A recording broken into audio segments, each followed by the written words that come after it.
Global trade की दुनिया में एक बहुत बड़ा भूचाल आया है और इसके सेंटर में है भारत और अमेरिका के बीच हुई एक नई डील। देखिए, इस एक सौदे ने न सिर्फ बाजारों में हलचल मचा दी है, बल्कि भारत की जियोपॉलिटिकल दिशा ही बदल दी है और इसका सबसे बड़ा असर पड़ा है रूस के साथ भारत के रिश्तों पर। तो चलिए सीधे मुद्दे पर आते हैं।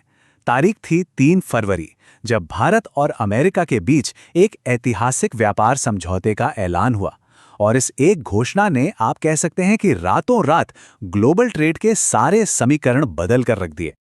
अब इस समझौते की सबसे बड़ी और सबसे चौंकाने वाली बात थी टैरिफ में हुई जबरदस्त कटौती।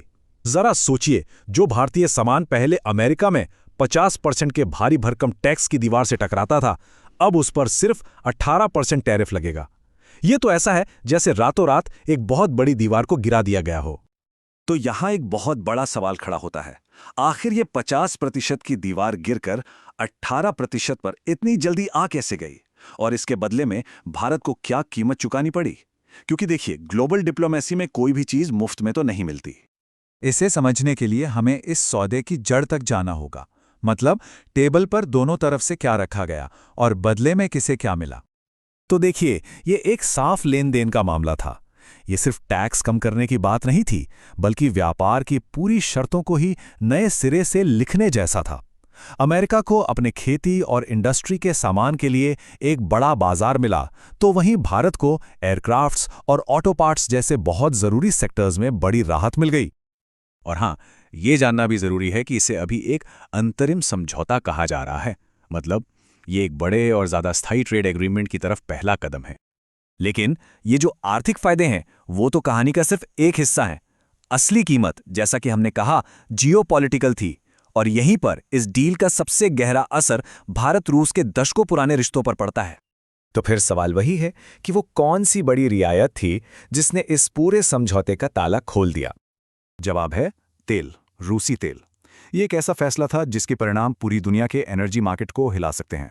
ये सौदा सीधे सीधे भारत की रूस से तेल खरीदने की आज़ाद विदेश नीति से जुड़ा हुआ था। और अमेरिका का रुख क्या था, वो व्हाइट हाउस के एक अधिकारी के इस बयान से एकदम साफ हो जाता है। उनके मुताबिक उम्मीद सिर्फ तेल की खरीद कम करने की नहीं थी, बल्कि उसे पूरी तरह से बंद करने की थी। ये एक बहुत बड़ा स्ट्रेटेजिक शिफ्ट था। और यही वादा पुराने 50% टैरिफ को खत्म करने की चाबी बना। असल में उस 50% में से 25% तो एक तरह की पेनल्टी थी, जो सिर्फ इसलिए लगी थी क्योंकि भारत रूस से तेल खरीद रहा था। तो जैसे ही तेल पर बात बनी, ये पेनल्टी हटा दी गई और डील हो गई। हालांकि भारत का जो ऑफिशियल स्टैंड है, वो अपनी ऊर्जा सुरक्षा को सबसे ऊपर रखने पर जोर देता है। भारत का कहना है कि वो अपनी एनर्जी सोर्सिंग में विविधता ला रहा है ताकि 140 करोड़ भारतीयों के हित सुरक्षित रहें। तो चलिए अब देखते हैं कि इस सौदे का नतीजा क्या हुआ। नतीजा ये है कि इस नई टैरिफ दर ने एशिया में मैन्युफैक्चरिंग के कंपटीशन का पूरा खेल ही बदल दिया है। ये एक चार्ट ही पूरी कहानी कह देता है। भारत अब अमेरिका में सामान बेचने के मामले में अपने सबसे बड़े कॉम्पिटिटर से आगे निकल गया है। चीन के मुकाबले अब भारत को 16% का सीधा फायदा है और वियतनाम, बांग्लादेश जैसे देशों से भी 2% का एडवांटेज है। तो इसका असली मतलब क्या है? इसका मतलब है कि यह फायदा सीधा उन सेक्टर्स को मिलेगा जहां भारत में सबसे ज्यादा नौकरियां हैं, जैसे कि टेक्सटाइल, लेदर और जेम्स एंड ज्वेलरी। ये लाखों लोगों के रोजगार से जुड़ा मामला है।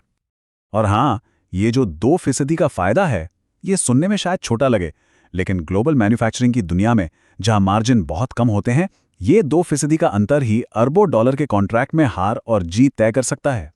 अब आते हैं इस डील के सबसे दिलचस्प और शायद सबसे पेचीदा हिस्से पर। यह है $500 बिलियन का सवाल, जो इस सौदे के भविष्य पर एक बड़ा सवालिया निशान लगाता है। इस डील के तहत भारत ने अगले 5 सालों में अमेरिका से $500 ट्रिलियन यानी कि $500 बिलियन का सामान खरीदने का इरादा जताया है। ये एक बहुत बहुत बड़ी रकम है और इस शॉपिंग लिस्ट में सिर्फ आम चीजें नहीं हैं। इसमें एनर्जी, कमर्शियल एयरक्राफ्ट और एआई के लिए जरूरी जीपीयू जैसी हाई एंड टेक्नोलॉजी भी शामिल है। यह सिर्फ व्यापार नहीं, बल्कि एक गहरे स्ट्रैटेजिक गठबंधन का इशारा है। लेकिन यहां पर शब्दों का खेल बहुत जरूरी है। ऑफिशियल स्टेटमेंट में भारत खरीदने के लिए प्रतिबद्ध है नहीं लिखा है, बल्कि लिखा है भारत खरीदने का इरादा रखता है। ये एक बहुत बड़ा अंतर है। ये एक राजनीतिक संकेत तो है, लेकिन कोई कानूनी बंधन नहीं है। तो आखिर में सवाल यही बचता है, क्या ये 18% टैरिफ एक लंबे समय तक चलने वाला स्ट्रेटेजिक अलायंस है, या फिर ये बस एक नाजुक सौदा है जो खरीद के टारगेट पूरे न होने पर किसी भी दिन टूट सकता है? इसी सवाल का जवाब भारत अमेरिका के रिश्तों का भविष्य तय करेगा।